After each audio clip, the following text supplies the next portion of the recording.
Озвучиваю стихотворение Юлии Друниной, которое называется «Наказ дочери». Без ошибок не прожить на свете, коль весь век не призябать в тиши. Только б, дочка, шли ошибки эти не от бедности, от щедрости души. Не беда, что тянешься ко многому, плохо, коль не тянет ни к чему. Не всегда на верную дорогу мы сразу пробиваемся сквозь тьму. Но когда пробьешься, не сворачивай и на помощь маму не зови.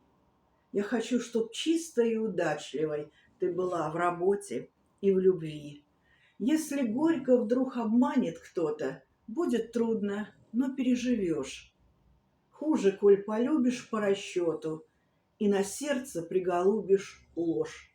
Ты не будь жестокой с виноватыми, а сама виновна повинись. Все же люди, а не автоматы мы.